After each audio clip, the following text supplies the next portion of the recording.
Peter Lynch was one of the greatest investors of all time. As a manager of the Magellan Fund at Fidelity Investments from 1997 to 1990, Lynch averaged a 29% annual return, consistently more than doubling the S&P 500, making it the best performing mutual fund in the world. In this 1994 recording, Lynch shares some of his investment wisdom that has helped make him and his clients millions. In this specific excerpt, Lynch shares advice on how to deal with a falling stock. At the end of this clip, we'll elaborate on Lynch's points and demonstrate examples of how you can put his advice into practice within your own investment portfolio. So sit back and enjoy. Is a lot of times people buy on the basis the stock has gone down this much. How much further can it go down? I remember when Polaroid went from 130 to 100. People said, "Here's this great company, great record. If it ever gets below 100, just buy every share." And it did get below 100. A lot of people bought on that basis, saying, "Look, it's gone from 135 to 100. It's now 95. What a buy!" Within a year, it was 18. And this is a company with no debt. This is a company. It was just so overpriced, it went down. I did the same thing in my, I think my first or second year at Fidelity. Kaiser Industries had gone from $26 a share to 16. I said, "How much lower can it go?" It's 16. So I think we bought one of the biggest blocks ever on the American Stock Exchange of Kaiser Industries at 14. I said, it's gone from 26 to 16. How much lower can it go? Well, at 10, I called my mother and said, "Mom, you got to look at this Kaiser Industries. How much lower can it go? It's gone from 26 to 10. Well, it went to 6, it went to 5, it went to 4, it went to 3. And now I'm fortunate this happened rapidly, or I would probably be still caddying or working at the Stop and Shop, but it happened fast. So I was able to, it was compressed. And at 3, I figured out, there's something very wrong here, because Kaiser Industries owns 40% of Kaiser Steel, they own 40% of Kaiser Aluminum, they own 32% of Kaiser Cement, they own Kaiser Broadcasting, they own Kaiser Sand and Gravel, Kaiser Engineers, they own Jeep, they own business after business, and they had no debt. Now, I learned this very early. This might be a breakthrough for some people. It's very hard to go bankrupt if you don't have any debt. It's tricky. Some people can approach that. It's a real achievement. But they had no debt, and the whole company at 3 was selling at about $75 million. At that point, it was equal to buying one Boeing 747. I said, "There's something wrong with this company selling for $75 million. I was a little premature at 16, but I said, "Everything's fine, and eventually this will work out." And what they did is they gave away all their shares to their shareholders. They passed out shares in Kaiser Cement, they passed out shares in Kaiser Aluminum, they passed out their public shares in Kaiser Steel, they sold all the other businesses, and you get about $50 a share. But if you didn't understand the company, if you're just buying on the fact the stock had gone from 26 to 16, and then it went to 10, what would you do when it went to 9? What would you do when it went to 8? What would you do when it went to 7? This is the problem that people have, is they sell stocks because they didn't know why they bought it, then it went down, and they don't know what to do now. Do you flip a coin? Do you walk around the block? What do you do? Psychiatrists haven't worked so far. I've never seen them running in. The Psychological Psychiatry Fund, I've never seen listed for with the SEC to make it through as a mutual fund. So they haven't seemed to help.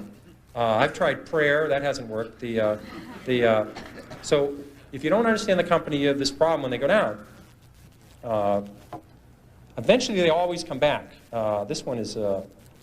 This one doesn't work either. People think RCA just about got back to its 1929 high when General Electric took it over.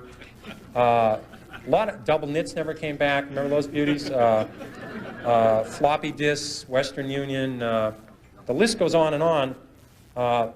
People saying it'll come back. Well, it doesn't have to come back.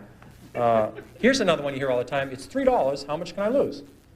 I've had people call me up saying, "I'm thinking of buying this stock at 3. How much can I lose?" Well, again, you may need a piece of paper for this, but if you put if you put $20,000 in a stock at 50, or your neighbor put $20,000 at 50 into the stock, and you put $20,000 in at 3, and it goes to 0, you lose exactly the same amount of money, everything. And people say it's 3. How much can I lose? Well, if you put $1 million on it, you can lose $1 million. Just the fact that stock, this may be a reason to research a stock. The fact that stock is 3 down from 100 doesn't mean you should buy it. And in fact, short sellers, people that really make money in stocks, they don't short Walmart, they don't short Home Depot, they don't short the great companies, Johnson & Johnson. They short stocks down from 80 to 7. They'd like to short it at 16 or 22, but they figured out at 7 that this company is going to go to 0. They just haven't blown taps on this thing yet. It's going to zero. And they're selling it short at 7, they're selling it short at 6, at 5, at 4, at 3, at 2, at 1.25. And you know to sell something short, you need a buyer. Somebody has to buy the damn thing. And you wonder, who's buying this thing? It's these people saying it's 3. How much lower can it go? You know, Like a true master of his craft, Peter Lynch does an incredible job of conveying his investment knowledge in such a concise and entertaining way. We'll now elaborate on 3 of the key points that Lynch discussed and how we can apply and incorporate that knowledge within our own investing habits. The first key point is simply buy what you know, and also conversely, if you don't know, don't buy.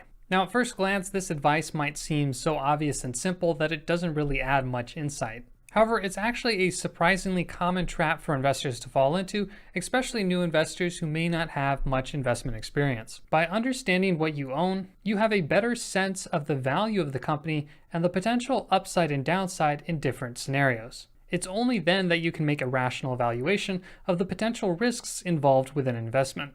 This concept is also referred to by Warren Buffett as investing in your circle of competence. Your circle of competence being the group or subsection of companies that you know quite well and fully understand. While it can be beneficial to increase your circle of competence over time, investing outside of that circle of competence can often lead to investment mistakes because you simply don't understand what you're buying. Peter Lynch is also an advocate of using your own local knowledge and personal experience, which can sometimes help give you an edge as an individual investor. I'll give you a couple examples from my investing experience. One stock and business that I know fairly well is Kroger, the largest pure grocery store in the United States. I've been shopping at one of their subsidiaries, Harris Teeter, for most of my life, so I've got a pretty good sense of their core business model as well as the preferences of their average consumer. Flashback to 2017 though, and Amazon has just announced their purchase of Whole Foods. Many investors ended up dumping Kroger's stock as the stock price dropped almost 30% in just 2 days. The rationale behind this was that Amazon, with now Whole Foods, was likely to take more market share as well as compress margins for Kroger. However, based on my own consumer habits, I wasn't planning to now jump over to Whole Foods just because Amazon bought them. Even after a first wave of price cuts at Whole Foods, prices were still generally cheaper at Harris Teeter, so in my view this was an overreaction in the stock price, and I ended up picking up a fairly large position in Kroger, which remains one of my largest stock positions today. However, if I didn't understand Kroger and their customers, I too would probably be quite concerned with Amazon entering into the field with Whole Foods. Now, I would be remiss to give you only a positive example, so I'll give you an example of a big mistake I made much earlier into my investment career. So this goes all the way back to 2013, and this time deals with the stock of Apple. Now keep in mind, this was when I was just first starting out investing, so I really didn't have a great sense of business fundamentals and stock valuation. About a year prior, in 2012, I bought Apple stock simply because I just genuinely liked the products. I had had several iPods in the past and was now very enamored with my new iPad. But in 2013, Apple saw one of its first declines in iPhone sales revenue. And from September 2012 to spring 2013, the stock price of Apple dropped roughly 40%. Now in that winter, I remember exactly where I was in the undergraduate library as I was planning to sell my Apple stock. At that point, the shares were already down roughly 25% off of all-time highs, and I was concerned that I might lose more if I continued to hold the stock. This is ironic because in that same memory, I vividly remember seeing and looking around me in the undergraduate library.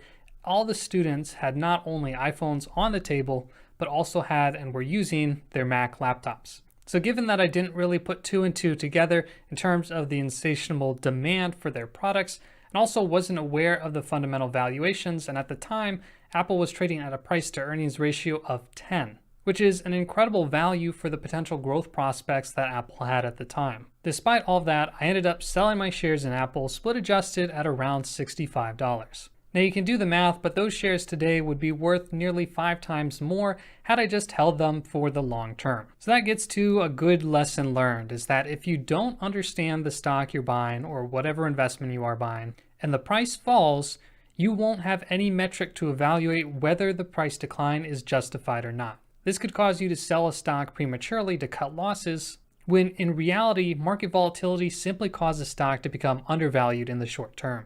On the other hand, you could also end up continuing to hold a stock that has fundamental issues you may not be aware of. Overall, if you stick with investing with businesses you understand, and especially those you have local or specialized knowledge in, you'll be much less likely to get into trouble and lose money investing. The second key point Lynch discussed is the myth that a stock will come back. Well, over the long run, an index like the S&P 500 has historically gone up. That isn't a guarantee that all the individual stock components of the index will go up as well. Many stocks do, but some businesses eventually face challenges and never end up recovering. Going back to our first point, you need to understand the fundamentals of the business. If you don't, when the stock falls, you're instead only really hoping that the stock will come back. And unfortunately, in the long term, hope is not an effective strategy.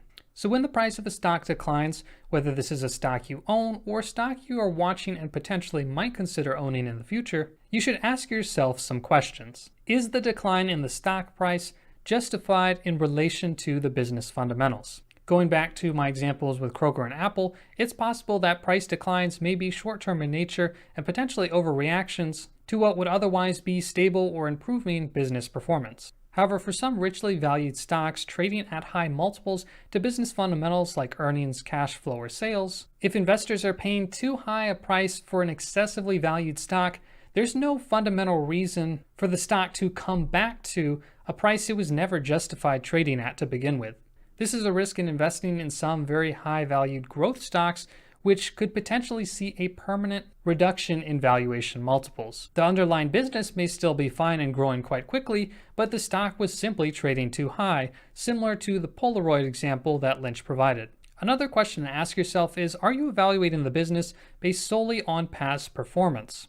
While many businesses are relatively stable and past trends may be similar to future results, looking only at the past can get you into trouble if you miss changing industry trends that will impact the business materially in the future. Just look at most retail stores. With the exception of some big box and discount retailers, many of them have not and will not likely recover to their past peaks. In fact, many of them may cease to exist entirely. When looking into a potential company to invest or evaluating a stock price decline, I will often check for potential red flags which could signal a deterioration in the business performance going forward. Overall, don't jump into a stock solely because of a price decline under the assumption that it'll go back up to its previous price level. You have to understand the underlying business fundamentals to make a rational assessment on whether or not it's an attractive investment opportunity at the now lower price. And finally, the third key point that Lynch discussed is a low share price does not mean low risk. And on another note, a low share price doesn't necessarily mean that a stock is cheap either. A stock can have a low share price, but also be relatively expensive compared to the actual business fundamentals per share. Conversely, you can also have some stocks which may appear relatively expensive based on their share price, like Alphabet or AutoZone, with share prices over $1,000 each, which could actually be cheap by some fundamental metrics like earnings or growth. Understand that share price alone doesn't tell you any information in relationship to value. And as Lynch discussed, you don't have any less downside investing in a stock with a low share price. 1,000 times 0 is the same as 1 times 0. And I'll give you a hint, they're both 0. A recent example of this might be taking a look at the stock of JCPenney. Now, investors of the past seeing a cheap share price of $5 per share might be willing to bet on a turnaround of the struggling retailer. Applying anchoring bias to the previous all-time high back in 2007 of $85 per share, the stock was already trading down 84%. How much lower could it go? Well, the shares recently traded in May of 2020 for about 25 cents per share, or a loss of 95% from that $5 share price. If anything, seeing a particularly low share price is likely a warning sign to look into the business further, and many times these stocks are better off avoided altogether. So those were just 3 key pieces of wisdom from Peter Lynch, and there's so much more out there, but hopefully that helps give you a little more perspective on the thought process and what you should do to handle dealing with a falling stock price. If you like more content like this, analyzing videos from great investors, let me know by leaving a like on this video, and if you're new here, consider subscribing to get access to more content like this in the future. Until next time, thank you so much for watching. My name's Michael, and I will see you in the next video.